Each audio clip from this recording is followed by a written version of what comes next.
나 같은 죄인 살리신. 아야! 이게 뭐야?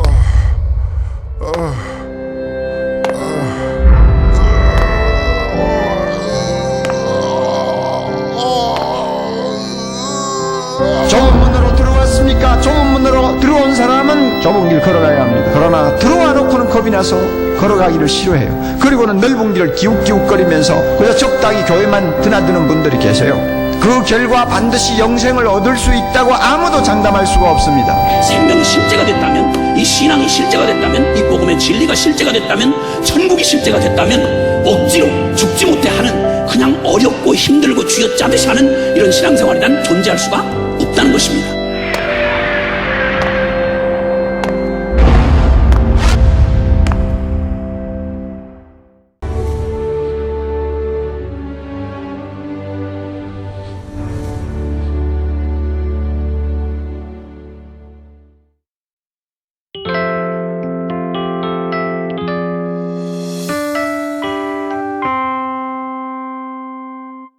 기쁨으로 가득 찬 부활절 아침을 맞았습니다.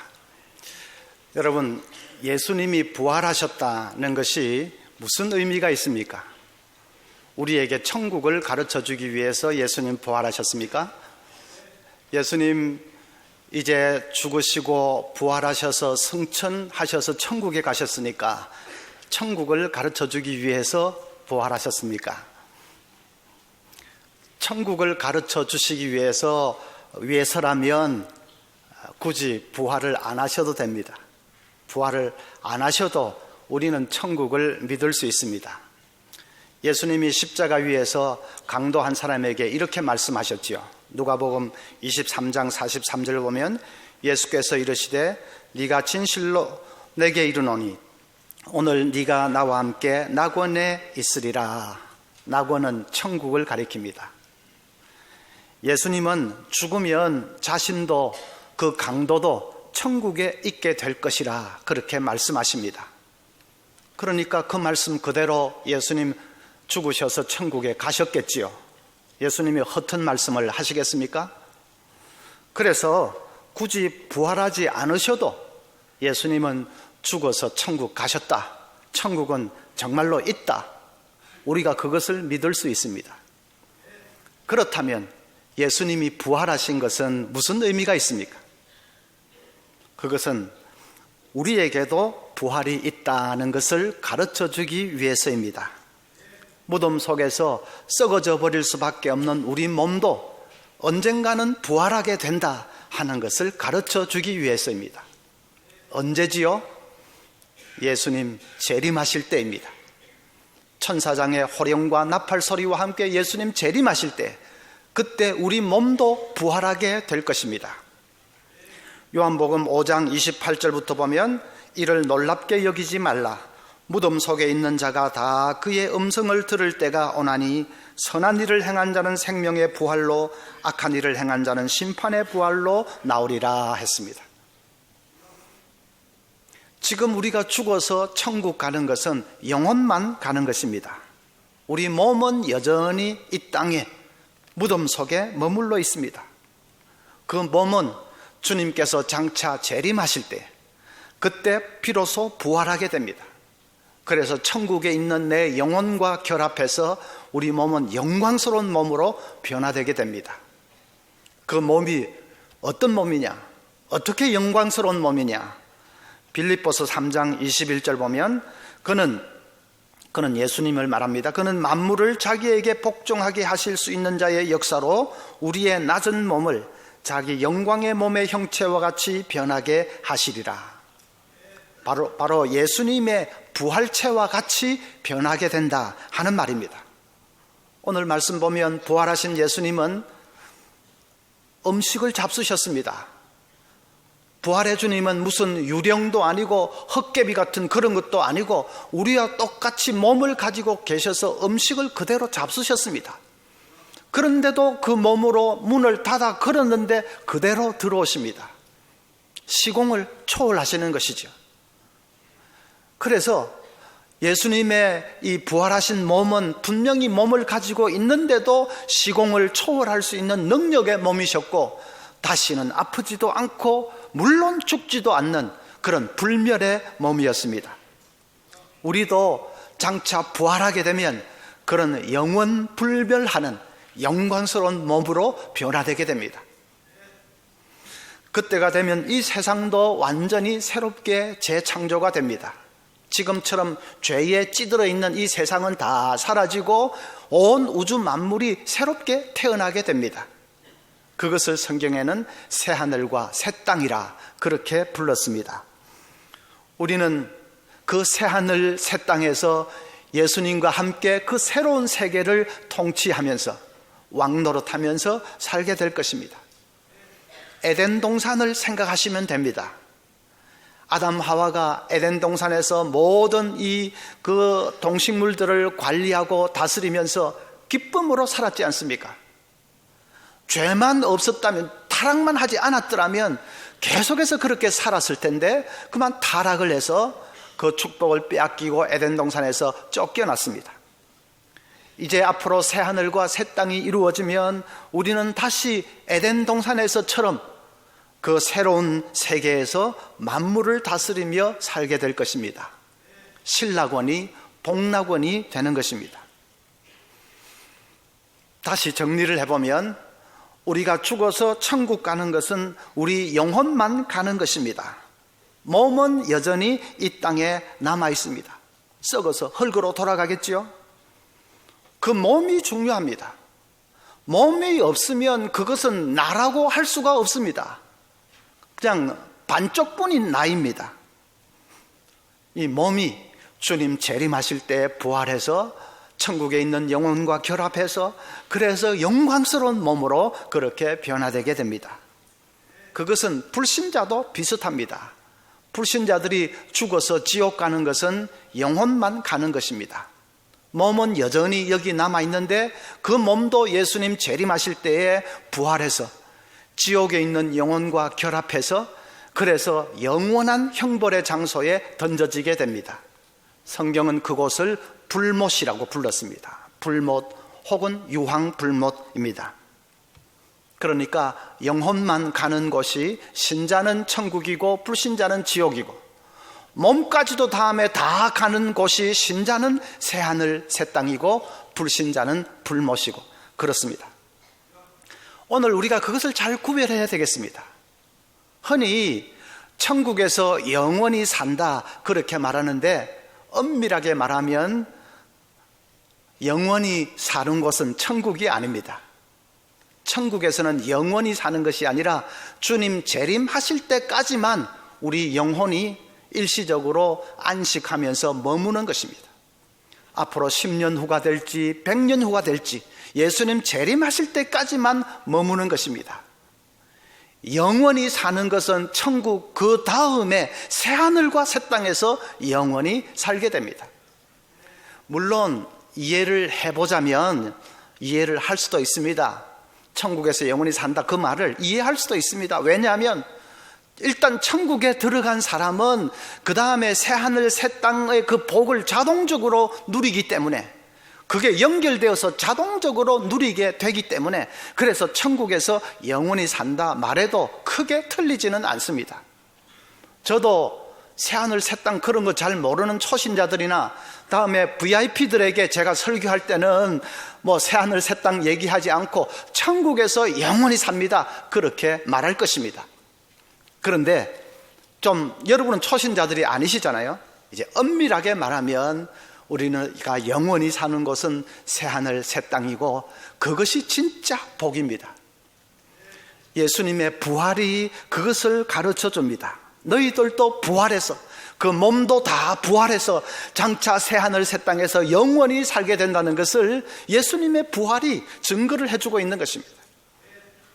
어떤 분은 예수 믿으면 영생을 누린다, 영원히 산다고 하는데, 말이 좋아서 영원이지 그 길고 긴 세월 동안을 뭘 하면서 살 건가, 정말 지겹겠다 그렇게 생각하는 분이 있습니다. 너무 몰라서 그러는 것이죠. 여러분, 아담 하와가 에덴 동산에서 지겨웠겠습니까? 아닙니다. 엄청 바빴습니다. 모든 동식물들을 다 다스리고 관리해야 되는데 할 일이 엄청 많았겠습니까? 새하늘과 새 땅에서도 무척이나 바쁠 것입니다. 그런데 그때의 노동이라는 것은 우리가 지금 이 죄악 세상에서 서로 피 터지게 경쟁하면서 스트레스 팍팍 받아가면서 하는 노동하고는 전혀 다릅니다.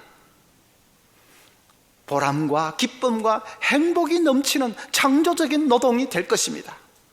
그냥 죄는 없고 하나님 영광만을 위해서 이렇게 하기 때문에 정말로 재밌고 신기한 일들이 속출하는 그런 기쁨의 일이 될 것입니다. 또 그때가 되면 지금 우리가 이 세상에서 누리고 있는 음악, 미술, 건축, 조각 같은 이런 미적 감각들이 완벽하게 부활하게 됩니다. 우리는 어쩌면 베토벤이나 모차르트 같은 그 천재들이 직접 연주하는 음악을 들으면서 황홀해할지도 모릅니다. 저 세상에는 스포츠가 있을까? 제가 한창 테니스 좋아할 때에 그때 이제 우리 교역자들 쉬는 날이 월요일이니까 월요일마다 테니스를 쳤습니다. 주말에 토요일에 비가 오면 걱정이 잔뜩 됩니다. 주일날 성도들이 오는데 지장될까 걱정하는 것이 아니라 월요일날 테니스를 못 치면 어떻게 하나. 천국에 테니스가 없다면 천국 가는 거 한번 고려해 봐야겠는데 농담으로 그렇게도 말하기도 했습니다. 골프 좋아하시는 분들에게는 저 세상에 골프가 있을까? 그게 초미의 관심사이겠죠. 제가 분명하게 말씀드리겠습니다. 천국에는 테니스도 없고 골프도 없습니다. 스포츠라는 게 없습니다. 왜냐하면 천국에는 몸이 없이 영혼만 가 있기 때문에 영이 무슨 운동을 할 수 있습니까? 그러니까 없는 거죠. 그런데 새하늘 새 땅이 되면 달라질 수 있습니다.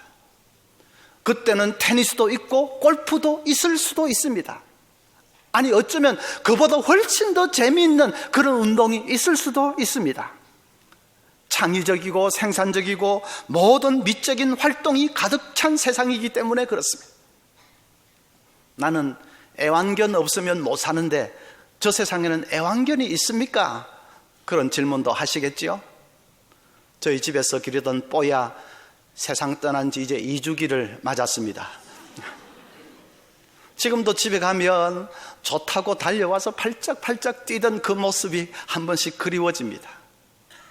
천국에 뽀야가 있을까? 없습니다. 왜냐하면 천국에는 영혼만 가는 것이기 때문에 동물들은 영혼이 없지 않습니까? 그래서 천국에는 동물이 없습니다. 그러나 새하늘과 새 땅이 되면 거기에 뽀야도 있을 수 있고 동물도 있을 수 있습니다. 왜냐하면 하나님의 나라가 완성될 때의 그 모습을 이사야 11장 6절에는 이렇게 말씀합니다. 그때에 이리가 어린 양과 함께 살며 표범이 어린 염소와 함께 누우며 송아지와 어린 사자와 살찐 짐승이 함께 있어 어린 아기에게 끌리며 각종 동물들이 다 평화롭게 즐겁게 사는 것이죠. 새하늘 새 땅에는 가정이라는 것이 있습니까? 여기에서처럼 부부가 같이 살고 그럽니까? 그런 질문도 있으시겠죠. 여러분 무슨 대답을 기대하고 질문하십니까? 제발 안 그랬으면 좋겠다. 마누라에게 바가지 긁히는 것은 이 세상이면 족하고 뭐 저 세상에는 그런 거 좀 없었으면 좋겠다. 그러십니까? 대답은 예스입니다. 새하늘 새 땅에는 가정이라는 것이 없습니다. 예수님도 마태복음 주역까지는 할 필요 없습니다. 예. 마태복음 22장 30절에 보면 부활 때에는 장가도 아니 가고 시집도 아니 가고 하늘에 있는 천사들과 같으니라 했습니다. 새하늘 새 땅에서는 결혼을 해서 자녀를 낳고 그렇게 하지 않는다는 것입니다. 그러면 참 외롭겠다 싶으십니까? 아닙니다. 거기에는 모든 사람이 내 남편 같고 모든 사람이 내 아내 같고 다 내 부모 같고 다 내 자식 같아집니다. 하나의 거대한 가족이 됩니다. 마태복음 12장 50절에 예수님 이렇게 말씀하십니다. 누구든지 하늘에 계신 내 아버지의 뜻대로 하는 자가 내 형제요 자매요 어머니이니라.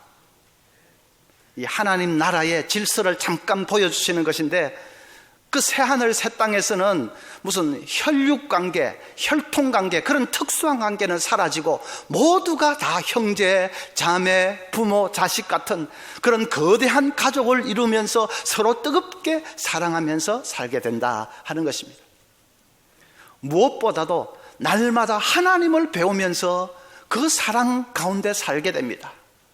창조주 하나님, 그 놀랍고 크신 하나님을 날마다 눈앞에서 배우면서 그 사랑을 받아서 다른 모든 사람들을 뜨겁게 사랑하면서 사는 것이, 그것이 바로 새하늘과 새 땅입니다.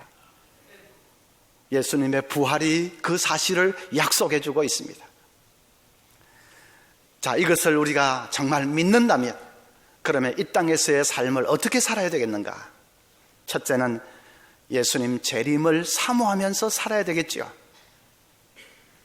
천국만 생각하는 사람은 재림에 대해서 별 생각이 없습니다. 재림을 별로 사모하지 않습니다. 왜냐하면 내가 죽으면 바로 천국 가는데, 그래서 나는 지금 천국에 있는데 이 땅에 예수님 재림하든지 말든지 별로 나하고는 그냥 피부에 와닿지 않는 거지요. 그런데 그건 크게 잘못 생각하는 것입니다. 내 영혼만 천국에 있지, 나는 지금 내 몸은 이 땅에 지금 있습니다. 썩어가고 있습니다. 그 몸이 진짜 나입니다. 그 몸이 살아나야 될 거 아닙니까? 그것은 예수님 예수님 재림하실 때이니까 우리 예수님 재림을 사모해야 됩니다.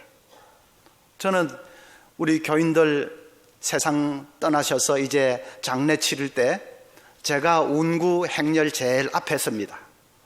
영안실 들어가서 제가 제일 앞에 서고 뒤에 영정사진이 서고 그 다음에 운구 위원들이 그 관을 들고 이렇게 장의차까지 쭉 행렬을 지어서 갑니다.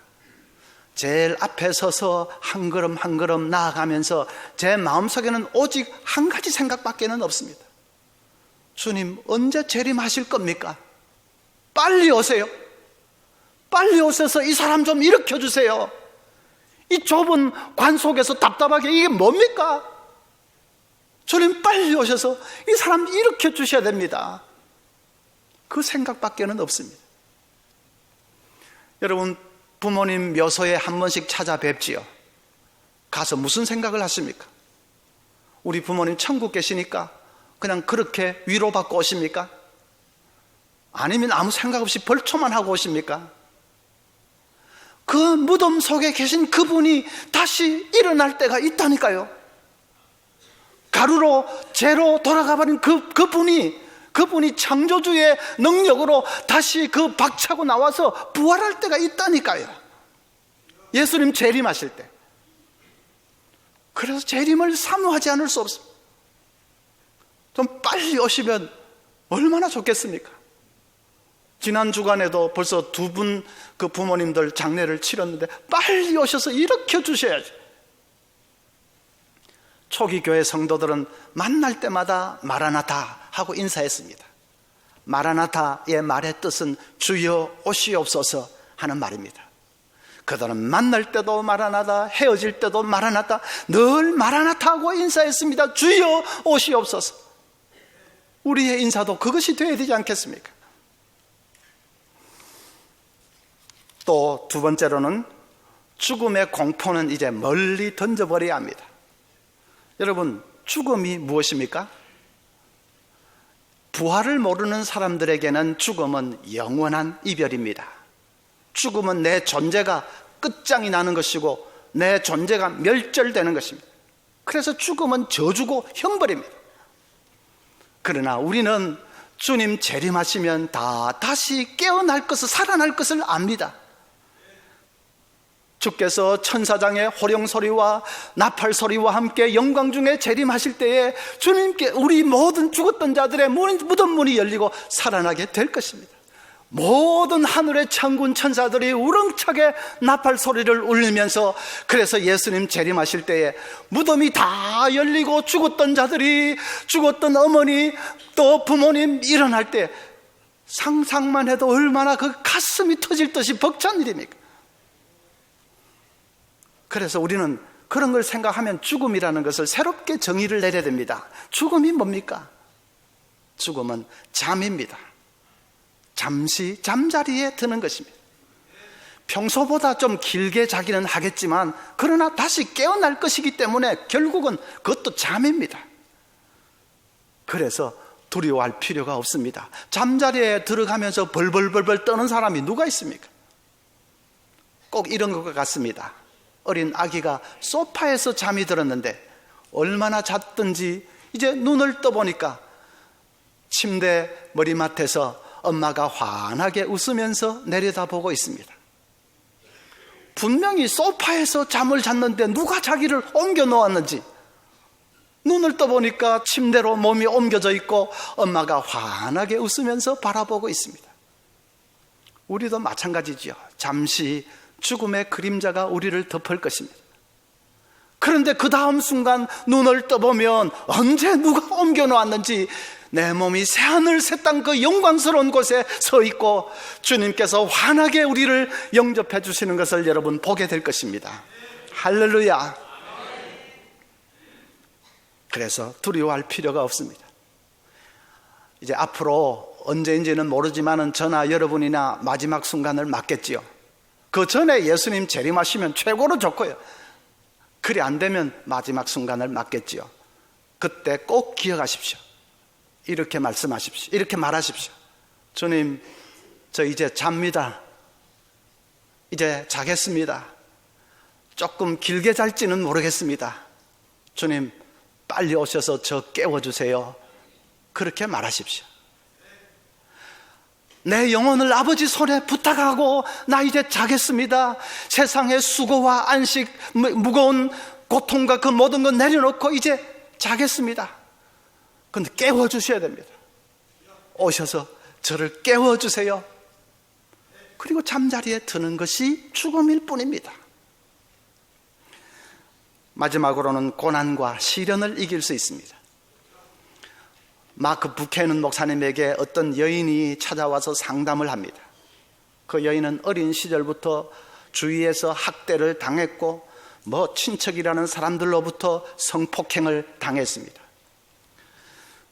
너무나도 고달픈 삶이 그녀를 자포자기하게 만들었습니다. 그래서 성장하면서 온갖 잘못된 결정을 하면서 인생을 되는 대로 살았습니다. 삶이 황폐해질 대로 황폐해진 여인이었습니다. 그런 밑바닥 인생 얘기를 막 쏟아놓는데 부케넌 목사님이 할 말을 잊었습니다. 이런 여자에게는 도대체 무슨 말을 어떻게 해줘야 되나? 그래서 속으로 필사적으로 기도했습니다. 하나님, 이 불쌍한 여인을 붙들어 줘야 되겠는데 도대체 무슨 말을 어떻게 할 수 있습니까? 그 순간에 성령께서 빛을 비추어 주셨습니다. 그 여자의 과거는 돌이킬 수 없는 것이다. 그러나 그녀에게 여전히 미래가 있다는 것을 말해 주어라. 그 미래는 찬란하고 거대하고 결코 깨지지 않는 것이라는 사실을 알려주어라. 부케넌 목사님이 딱 깨달았습니다. 그래서 확신에 차서 말씀을 전해 주었습니다. 당신의 과거는 예수 그리스도의 보혈로 이미 깨끗하게 씻겨졌습니다. 다시 그 과거를 떠올리지 마십시오. 대신에 당신에게는 영광스러운 천국의 삶이 기다리고 있습니다. 그러면서 찬란한 미래가 준비되어 있다는 것을 힘차게 증거해 주었습니다. 놀라운 일이 일어났습니다. 그 여자가 말을 알아들었습니다. 절망의 자리에 주저앉아 있던 여인이 슬픔의 죄를 털고 일어서는 것이 아니겠습니까? 그리고 입술에서는 하나님을 찬양하고 의지하는 찬송 소리가 흘러나오기 시작합니다. 정말로 그 믿음이라는 것이 얼마나 놀라운지 그렇게 인생이 달라졌습니다. 용기를 가지고 이제 삶을 사는데 어떻게 결혼도 하고 자녀도 낳고 그렇게 새 인생을 살게 되었다고 합니다. 여러분, 부활을 믿는 사람은 이 땅에서 어떤 일을 당해도 절망하지 않습니다. 부활의 순간이 있는 것을 내가 알기 때문에 어떤 일을 당해도 좌절하거나 낙심하거나 하지 않습니다. 이 땅에서 당하는 고난은 제 아무리 극심하다 해도 장차 우리가 누릴 그 영광과 비교하면 아무 게임이 안 되기 때문에 우리 모두에게 이 부활절을 맞아서 영광스러운 소망이 충만할 수 있기를 바랍니다. 기뻐하십시다. 우리에게 상상하기 어려운 이 축복을 예비해 놓고 계신 하나님 앞에서 우리가 기뻐하고 감사하십시다. 그리고 이 소식을 알지 못하는 사람들에게 담대하게 증거할 수 있는 우리 모두가 될 수 있기를 바랍니다.